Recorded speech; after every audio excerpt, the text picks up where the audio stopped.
तर आयज आमी करया सोबीत आणि रुचीक असो अनसाचो शिरो।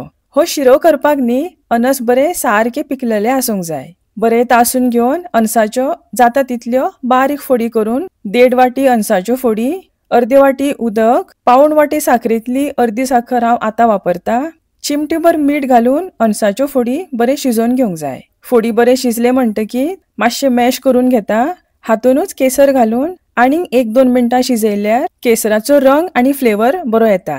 गावठी तुपान थोडे काजू बियो आणि किशमिश मातशे तळसून ह्याच तुपान 1 वाटी रवो बरो खरपूस फुलोवन घेवंक जाय। रवो बरो भाजलो म्हणटकीर 2.5 वाटी खतखतीत उदक घालून रवो बरो शिजोवन घेवंक जाय। सगळे उदक घातले तशे शिजयल्ल्यो अणसाच्यो फोडी, काजू बियो आणि किशमिश, पाऊण कप साखरेंतली उरिल्ली अर्दी साखर, 2 चमचे गावठी तूप, शिऱ्याक बरो कलर येवंक जाय जाल्यार फूड कलर पासून वापरल्या जाता। बरे ढवळून घेवन 1-2 मिनटां वाफ काढून घेवंक जाय आणि मोव आणि सुटसुटीत असो अणसाचो शिरो खावपाक तयार आसा। एन्जॉय।